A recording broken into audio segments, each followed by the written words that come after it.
அடுத்த நிலை உங்களுக்குள்ளால ஒரு இது இருக்கும். நம்ம இப்போ இயக்குனர் ஆகணும்னு நினச்சிங்க, இயக்குனர் ஆகிட்டீங்க. What next in your life அந்த பிளான் இருந்துச்சுதுங்களா? ஒரு ஆர்ட் டைரக்ஷன் பண்ணும்போது அசோசியேட் டைரக்டர், ஒரு டயலாக்கு, இப்படி அவர் கூடயே ட்ராவல் பண்ணுறதுக்கு சந்தர்ப்பம் எனக்கு கரெக்டாக அமைச்சு கொடுத்தாரு எங்கள் டேரக்டர். ஸோ இப்போ அந்த 2-3 படங்கள் பண்ணி முடிச்சதுக்கப்புறம் பிரசாத், எல்வி பிரசாத் அகாடமி உங்களுக்கு தெரியும்னு நினைக்கிறேன். ஸோ நான் அங்கே கிளாஸ் எடுக்க கூப்பிட்டுருந்தாங்க, அங்கே போயிருந்தேன்.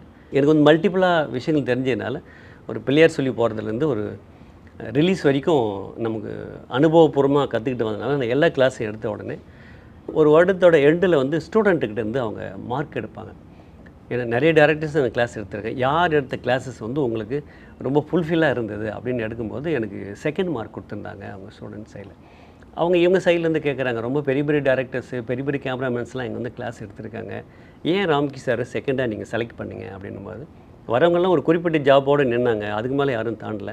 ஆனால் இவர் தான் வந்து ஒரு பிள்ளையார் சொல்லி போகிறதுலேருந்து அதுக்கப்புறம் கேமரா, எடிட்டிங், நீங்கள் சவுண்டு, டப்பிங், அதை தாண்டி லாஸ்ட்டு வந்து நீங்கள் டிஸ்ட்ரிபியூஷன், மார்க்கெட்டிங், அந்த டிசைனிங், இப்படி இவ்வளோ ப்ராடாக எடுத்தது இவர் ஒரு ஆள் தான் எடுத்தாலும் இதில் எங்களுக்கு நல்ல ஒரு புரிதல் இருந்ததுன்னு எங்களுக்கு மார்க்கு கொடுத்தாங்க. அப்புறம் ஒரு லெவலுக்கு மேலே தான் வந்து சரி ஓகே, இது நம்ம ஒரு எஜுகேஷன், நல்ல எஜுகேஷன் நம்மகிட்ட இருக்குது, இது எல்லாருக்கும் போய் சேரணும் அப்படின்ட்டு அதை நான் கொடுத்தேன்.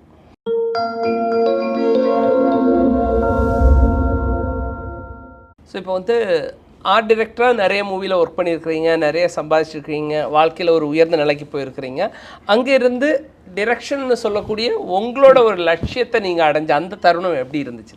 அது ஒரு ரொம்ப அற்புதமான தருணம்னு சொல்லலாம். ஏன்னா நம்ம ஆசைப்பட்ட ஒரு இடத்துக்கு போகணுன்ற இடம் இல்லையா. அதாவது ரொம்ப பீக்கில் பண்ண ஆர்ட் டைரக்ஷன் பண்ணது திருடா திருடி, சாக்லேட், இதெல்லாம் என்னென்னா ரொம்ப உச்சத்துக்கு கொண்டு போயிடுச்சு. அதுக்கப்புறம் நான் விட்டுட்டு டைரக்ஷனுக்கு வரணும் போது அப்போ தான் ஒரு 10 படம் கம்ப்ளீட் ஆகுது. எனக்கு விலகவே முடியாத அளவுக்கு 10 படம். அப்போ நான் ஒரு முடிவு எடுக்கிறேன், நம்ம தீர்க்கமாக ஒரு முடிவு எடுத்து ஆகணும் அப்படின்னு சொல்லிட்டு லாஸ்ட்டு படம் பகவதி. ஓகே, சரி. அதுக்கப்புறம் வந்து யாரை வச்சு நம்ம பண்ணணும், டைரக்ஷன் பண்ணணும் அப்படின்னும்போது ஆக்சுவலி விஜய்க்கு தான் நான் கதை பண்ணேன். ஏன்னா விஜய் அண்ணாவும் கேட்டிருந்தாங்க. பண்ணிவிட்டு என்னுடைய நண்பர், அதாவது இந்தியன் தியேட்டர் ப்ரொடக்ஷன் சொல்லிட்டு திருடா திருடி, மன்மதெல்லாம் எடுத்த அந்த கம்பெனி, அவர்கிட்ட போய் நான் கதையை சொன்னேன். ஸோ டைட்டில் சொல்லி அடிப்பேன்னு வச்சு சொன்ன உடனே அவர் கதை சூப்பராக இருக்குது, ஆனால் இது விஜய்க்கு வேண்டாம், விவேக்குக்கு பண்ணலாம் அப்படின்னு அவர் தான் அந்த விவேக்குக்கு மாற்றி விட்டார்.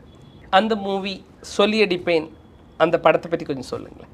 ஸோ எனக்கு என்ன இருந்ததுன்னா, விஜய்க்கு பண்ண கதையை போய் விவேக்குக்கு மாற்றுறாரு அப்படின்னா, விவேக் வந்து வெரி பிரில்லியன்ட், ஒரு சாதாரணமாக நம்ம அவரை டீல் பண்ணவே முடியாது. சரி ஓகே, ஏன் பண்ண முடியாது அப்படின்னு ஒரு துணிச்சல் இருந்தால் அப்புறம் போய் அவர்கிட்ட நான் கதை சொன்னேன். அவர் உடனே ஒத்துக்கிட்டு நான் ஹீரோ பண்ணுறதுக்கு உண்டான தகுதியான கதையாக இருக்குது. அந்த ப்ராஜெக்ட் வந்து ஸ்டார்ட் ஆச்சு.